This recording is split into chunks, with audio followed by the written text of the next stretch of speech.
여러분, 착한 사람이 많을까요? 악한 사람이 많을까요? 저는 악한 사람보다는 그래도 착한 사람이 더 많다고 생각을 하고, 꽤 많은 사람들이 착하게 살려고 노력을 하고 있다고 생각합니다.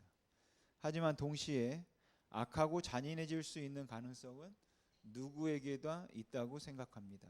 그것이 불가피해 보이는 상황 때문이든, 아니면 충동적인 실수에 의한 것이든, 혹은 그 안에 있는 죄성, 그 죄에 대한 가능성 때문이든, 악한 사람으로 돌변할 수 있는 가능성은 누구에게나 있습니다.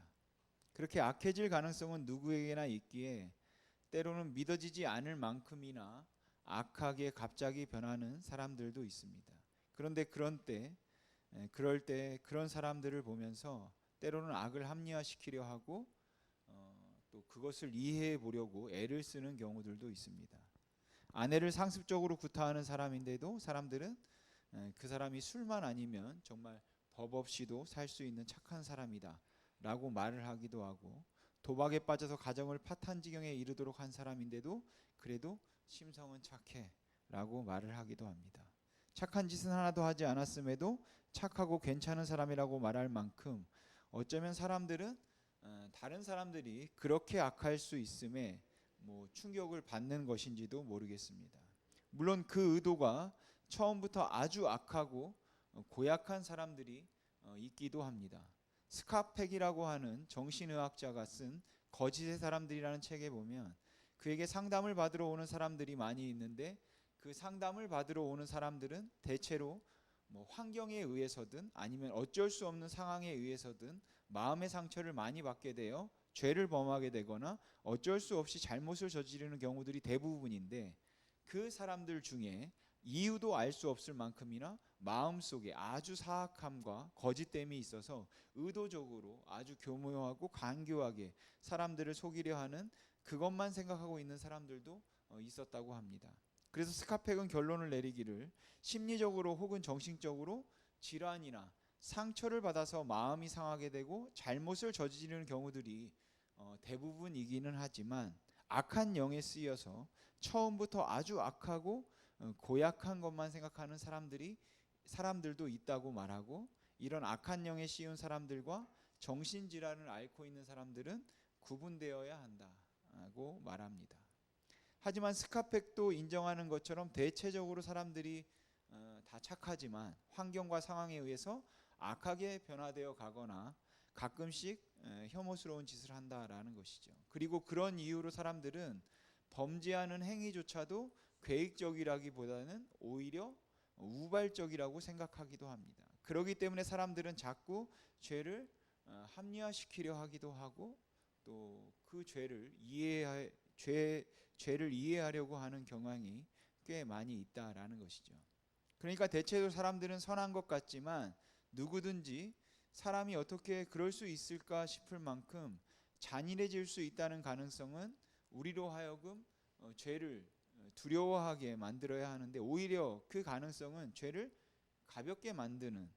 가볍게 여기게 만드는 경향이 크다는 겁니다. 예를 들면 사람들은 충동적으로 범하는 죄는 치밀하고 계획적이고 상습적으로 범하는 죄보다는 죄질이 좀 약하다고 생각을 합니다. 그래서 아주 악한 사람은 아니라고 생각을 하고, 또한 충동적이고 우발적으로 범하는 죄에 대해서는 상당히 관대하고 너그럽습니다. 하지만 상습적이고 계획적으로 죄를 짓는 것에 대해서는 더 분노하게 되고 더 큰 배신감을 느끼게 되는 거죠. 근데 저는 그 차이가 별로 없을지도 모르겠다는 생각을 합니다. 왜냐하면 물론 이것도 일반화시킬 수는 없겠지만, 사람의 죄가 충동적이냐 아니면 상습적이냐 하는 차이는 일찍 발각되었는가 아니면 발각되지 않았는가의 차이로 보일 만큼이나, 모든 죄는 죄를 짓는 순간에는 충동적이기 때문에 그렇습니다. 그래서 다시는 하지 않겠다는 다짐을 늘 해도 오래 걸리지 않아서 죄는 상습적으로 되어버리고 인간의 양심은 점점 묻어져 간다라는 것이죠. 그러니까 죄를 짓지 않으려는 마음에서 볼 때는 사람들이 대체로 착한 사람들이라고 말할 수도 있겠지만, 그 죄를 지을 수 있는 가능성을 놓고 볼 때는 사람들은 누구나 다 두려울 만큼이나 악하고 그리고 약한 존재들이라는 겁니다. 예를 들어서 도박을 즐기는 사람이 있다고 한다면 그가 가산을 탕진해야겠다고 치밀하게 계획을 세우고 도박을 하는 경우는 없습니다. 그래서 도박장에 갈 때마다 이것이 마지막이다 생각하고 도박장을 가겠지만 걸리지만 않는다면 그 재산을 전부 탕진할 때까지 아주 간교하고 사악한 인간이 된다라는 것이죠. 그래서 죄를 짓지 않겠다고 거듭 다짐하는 모습을 보면 그래도 인간은 악한 사람은 아니라는 희망을 갖게 되기도 하지만 동시에 죄는 인간을 점점 더 사악하게 하는 법이라서 그 가능성을 생각하면 사실은 아무에게도 희망이 없는 것 또한 사실입니다. 그래서 저는 사람을 믿으라는 말도 맞는 말인 것 같고 아무도 믿지 말라는 말도 맞는 말인 것 같습니다. 분명한 것은 이 죄의 실제이고 그리고 죄의 잔인함 또한 그 죄의 참혹한 결과는 결코 가볍게 받아들일 수 있는 것이 아니라는 사실입니다. 저는 오늘 본문 말씀을 대하면서 이 요셉의 형제들이 범한 죄가 우발적인 죄였을까 아니면 계획된 고질적인 거였을까를 가지고 좀 생각을 해보았습니다. 요셉의 형제들을 보면서 어떻게 사람이 이렇게 악할 수 있을까 하는 마음이 들었기 때문에 그렇고 그럼에도 불구하고 그렇게 될 수밖에 없는 불가피한 상황과 여건이 있겠다 싶은 마음도 있었기 때문에 그렇습니다. 오늘 본문 이야기를 이해하기에 앞서 그 배경적 내용을 좀 살펴보면 좋을 것 같습니다. 야곱은 20년간의 타지 생활을 마치고 형 에서와 아주 감격스럽게 화해를 합니다. 그렇지만 야곱은 에서가 마음에 편안하지는 않았습니다. 그래서 야곱은 에서가 같이 가자라고 하는데 에서를 그냥 먼저 돌려보내죠. 그리고 20년 만에 고향에 돌아왔음에도 그 아버지 이삭을 찾아가지 않습니다. 정말 싸가지가 없죠. 어쩌면 둘째였던 야곱이 큰아들인 에서가 편애하는 아버지 이삭에 대해서 여전히 섭섭함이 남아 있어서 그랬을지도 모르겠습니다. 그렇게 야곱은 아버지의 가는 것 그리고 에서와 함께 하는 것을 꺼려서 가나안 북쪽 땅에 정착하게 됩니다. 그리고 그는 그곳에서 상상하기 어려운 끔찍한 일을 당하게 되죠. 바로 자신의 딸 디나가 그 마을의 추장의 아들에게 성폭행을 당하는 사건입니다.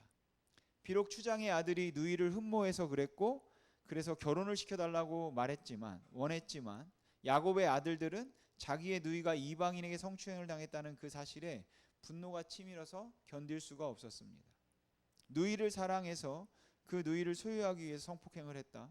그것도 이방인이 그랬다는 것에 야곱의 아들들은 분노했는데 이 분노는 충분히 이해할 만합니다. 정말 화가 났을 것 같아요. 그런데 그것이 충동적이었던 아니면 계획적이었던 야곱의 아들들은 그 분노로 그 마을에 있는 남자들을 모두 다 죽여버립니다. 여러분 이건 이해가 되십니까?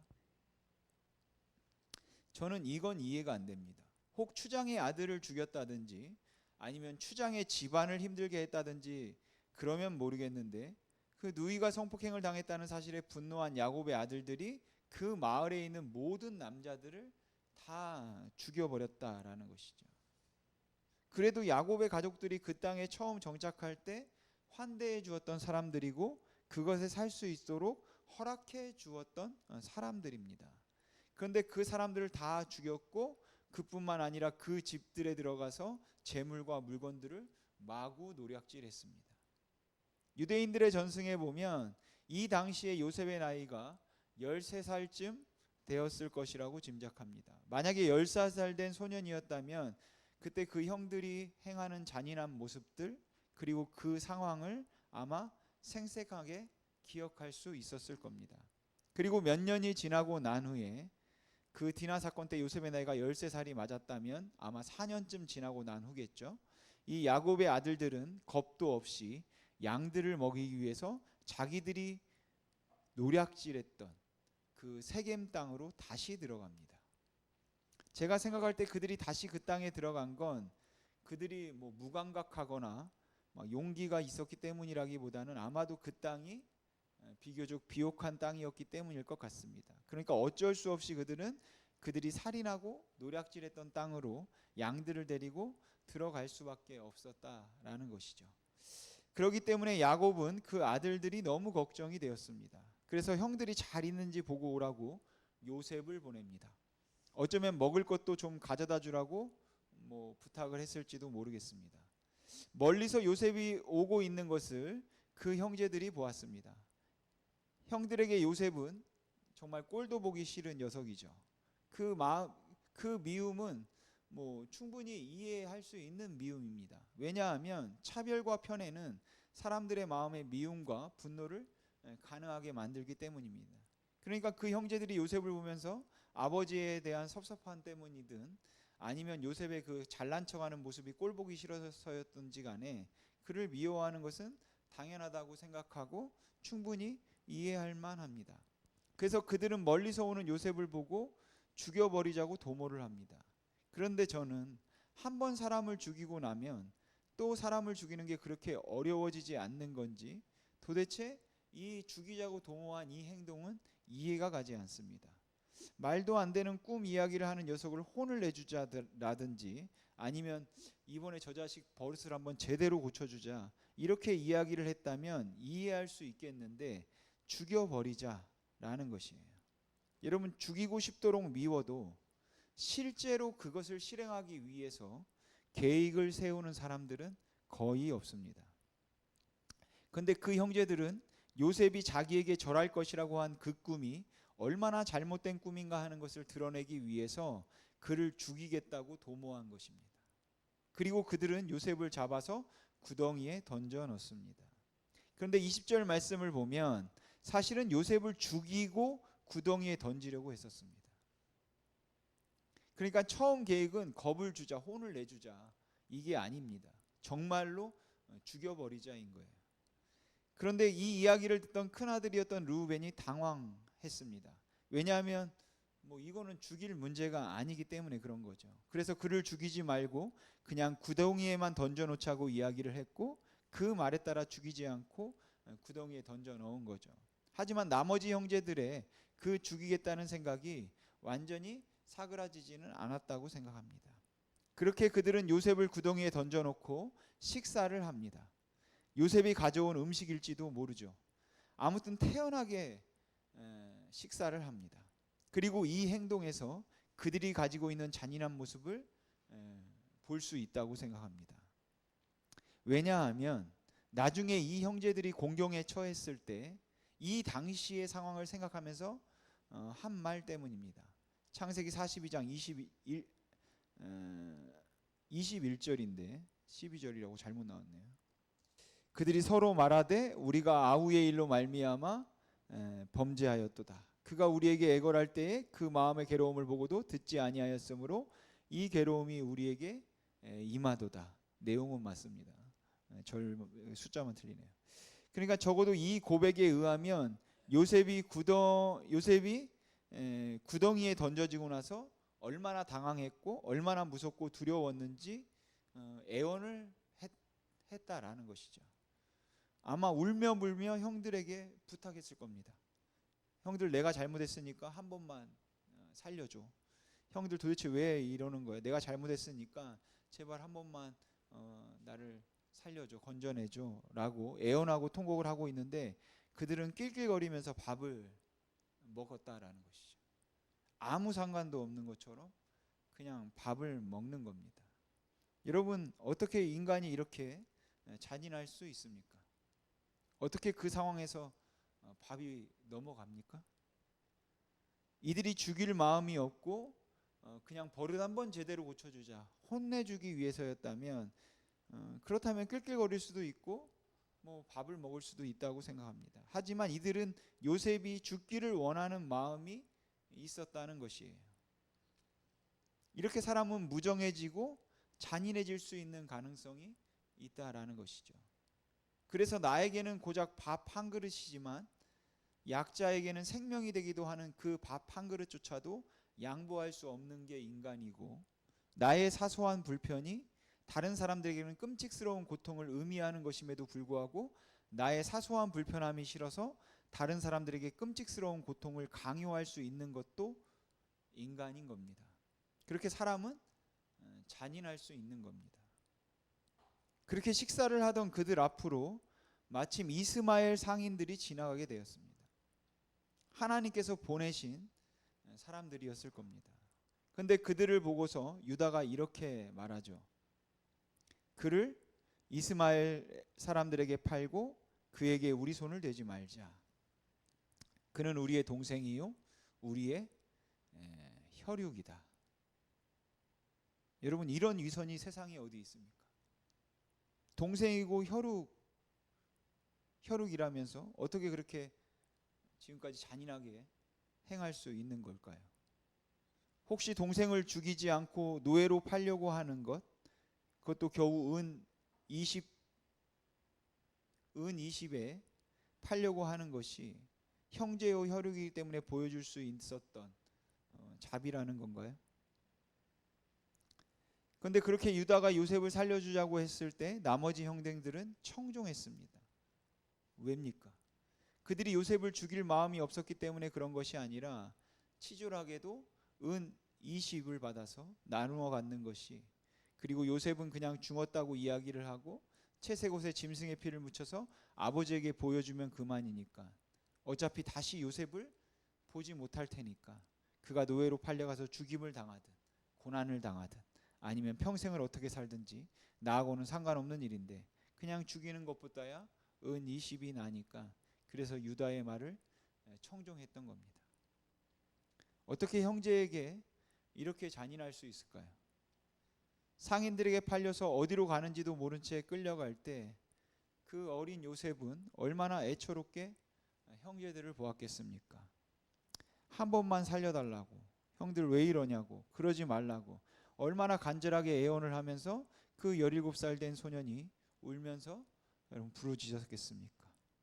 그런데 여러분, 죽이려던 동생을 죽이지 않고 노예로 팔았으니까 그래도 그들이 원래 심성은 그렇게 악하지 않고 착하다, 이렇게 말해도 될까요? 그렇게 합리화할 수 있는 거라고 생각하십니까? 여러분, 그들은 용서받으면 안 되는 인간들입니다. 그들은 용서해주면 안 되는 인간들입니다. 그들은 정말로 사악한 인간들입니다. 근데 여러분, 정말로 충격적인 아이러니가 뭔지 아십니까? 그렇게 요셉이 형제들에게 애원하며 노예로 팔려가는데 요셉이 그렇게 팔려간 이유가 무엇인지 아십니까? 바로 그 형제들을 구원하기 위해서였다는 사실이에요. 형제들이 요셉을 팔아서 그가 먼저 애굽으로 간 이유가 바로 자기를 무참하게 팔아버린 그 형제들을 구원하기 위해서였다는 거예요. 아무도 몰랐습니다. 도살장의 양처럼 끌려가던 그 요셉이 바로 형제들을 위해서 예비된 구원자인 것을 아무도 몰랐어요. 결과적으로는 참 유머러스하다 할지도 모르겠지만 정말 충격적인 하나님의 계획이었습니다. 그가 수욕과 모욕을 당함으로, 그가 그렇게 팔림으로 그 형제들이 구원을 받게 될 것이라는 이 아이러니가 바로 하나님의 계획이었다라는 것이에요. 저는 요셉이 예수 그리스도를 예표한다는 주장에 대해서 어느 정도 동의도 하지만 그게 전부는 아니라고 생각합니다. 전부 다 예표한다고 생각하지 않아요. 요셉이 아버지의 명으로 그 형제들에게 갖다가 팔렸다는 사실과 예수님께서 아버지의 명으로 인간들을 구원하기 위해서 이 땅에 오셔서 십자가를 지셨다는 사실의 유사성, 요셉이 은 20에 팔린 것과 예수님이 은 30에 팔렸다는 사실, 요셉이 가족을 위한 구원자로서 고난을 당했다는 사실과 예수님께서 그 백성들을 구원하기 위해서 십자가에 돌아가셨다는 사실이 아주 흡사해서 요셉이 간 길과 예수님의 간 길이 흡사하기는 합니다. 하지만 그렇다고 요셉의 생애가 그리스도의 생애를 예표한다고 말하기에는 비슷하지 않은 점들도 너무 많이 있다라는 것이죠. 그래서 요셉이 그의 생애에서 경험하는 모든 일들 가운데 그리스도께서 행하실 그 일들의 모습을 찾으려고 하는 시도는 때로는 좀 억지스러워 보일 수도 있다라는 것입니다. 그럼에도 불구하고 저는 이 요셉이 당하는 고난을 보면서 우리 예수님을 연상했고 형제들의 모습을 보면서 제 모습을 떠올렸습니다. 여러분, 우리에게는 요셉보다 더 위대한 구원자가 계십니다. 저와 여러분을 위해서 십자가의 길을 가신 바로 예수 그리스도이십니다. 이사야 선지자는 이 예수 그리스도의 위대한 구원의 역사를 이렇게 표현하죠. 이사야 53장 5절 말씀 우리 같이 한번 읽어보겠습니다. 시작. 그가 찔림은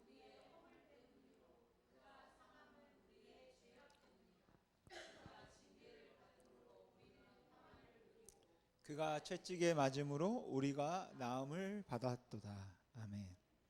그런데 여러분, 저도 그렇고 여러분들도 그렇고 이 글을 읽는데 그렇게 감동이 없다는 겁니다.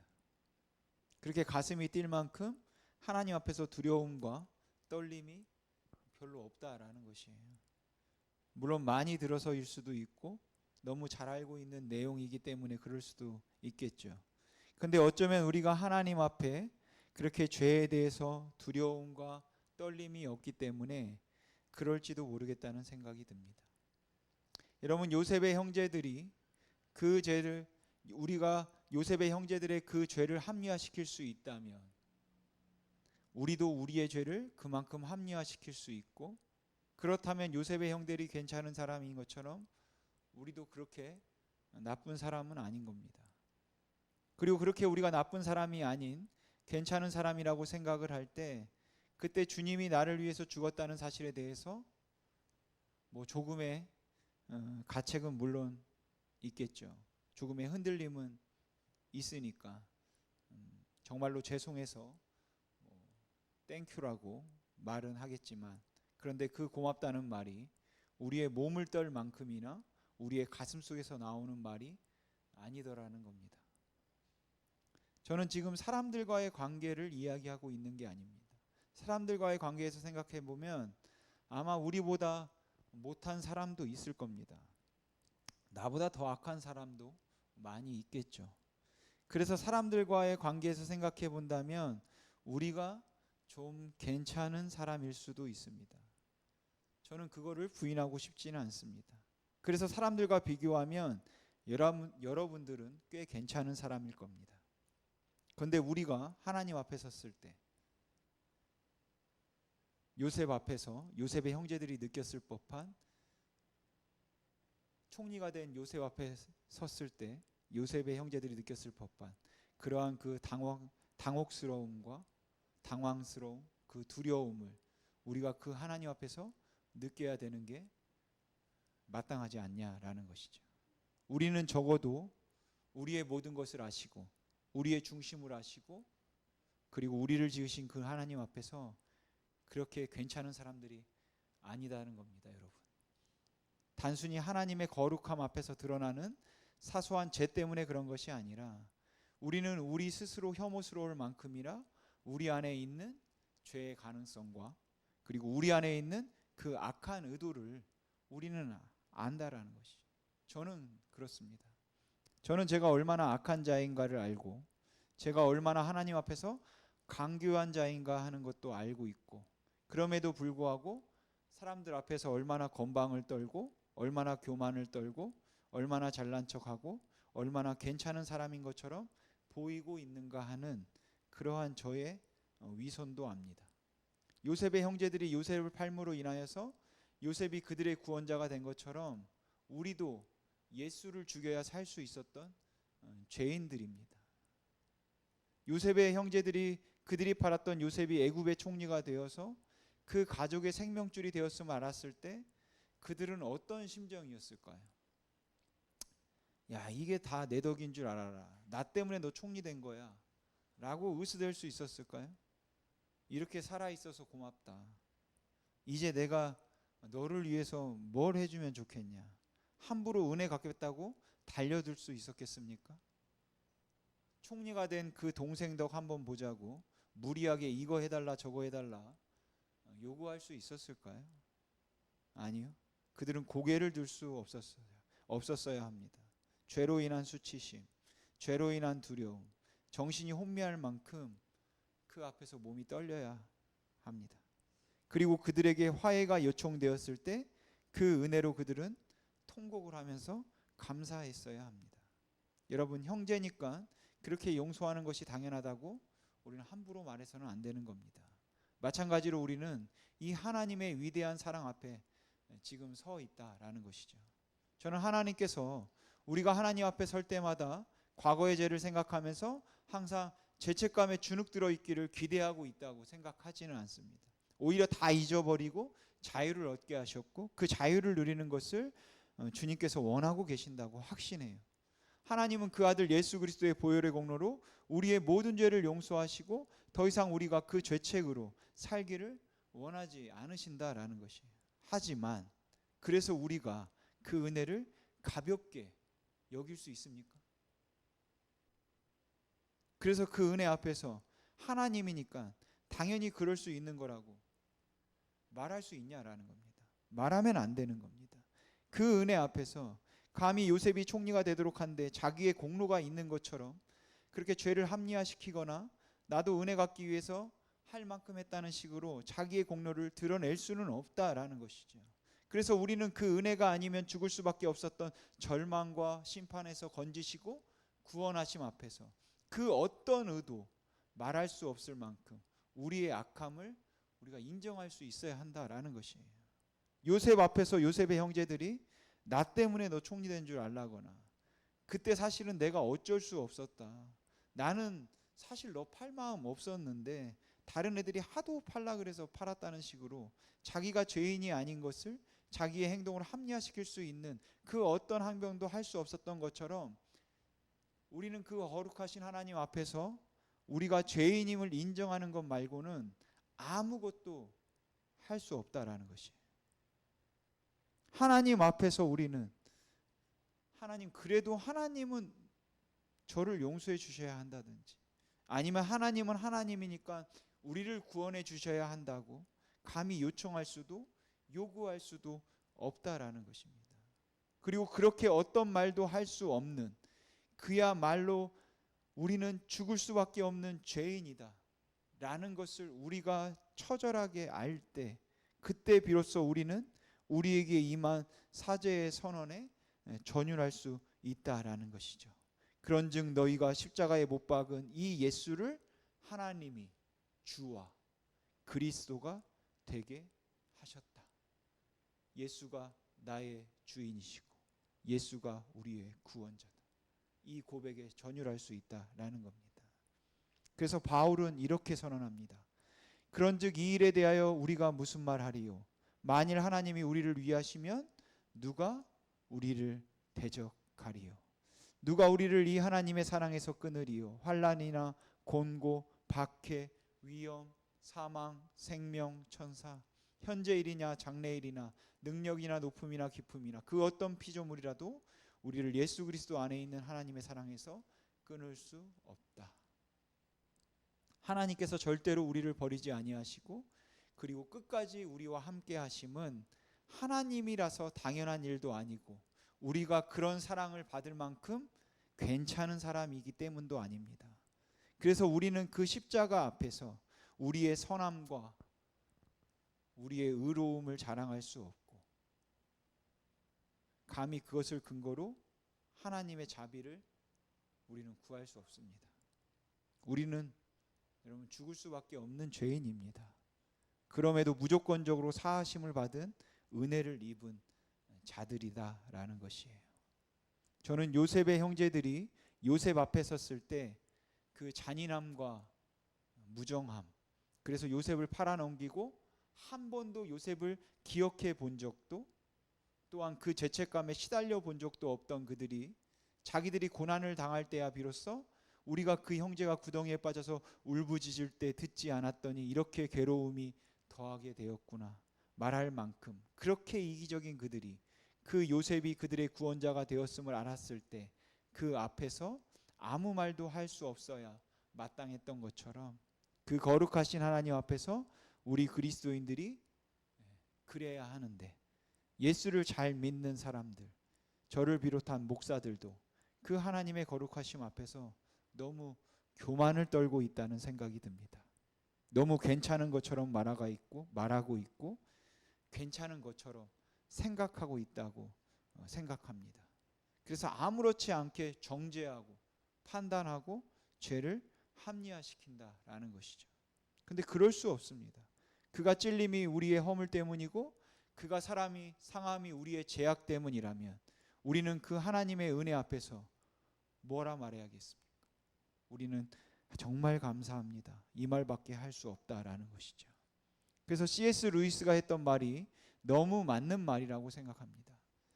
현대인들이 하나님 앞에서 제대로 예배할 수 없는 이유가 무엇일까? 현대인들이 예배할 수 없는 이유는 현대인들은 하나님 앞에 서는데도 피고석에 앉는 것이 아니라 재판석에 앉으려고 하기 때문이다. 오늘 찬송이 어땠느니? 오늘 찬송이 아는 찬송이었는데 뭐 모르는 찬송이었니? 은혜가 됐느니 안 됐느니? 오늘 뭐가 어땠니 저쨌니? 필요한 얘기일 수 있죠. 그래서 우리끼리는 할 수 있을 겁니다. 하지만 우리가 하나님 앞에서 예배하기 위해서 산다면 우리가 할 수 있는 말은 하나밖에 없다라는 것입니다. 우리는 죄인입니다. 하나님. 근데 우리를 용서하셔서 우리를 사랑하셔서 감사합니다. 우리는 이 말밖에 할 말이 없다라는 것 여러분 잊지 마시기 바랍니다. 우리 이 시간 같이 찬양 한 곡 부르고 기도했으면 좋겠습니다.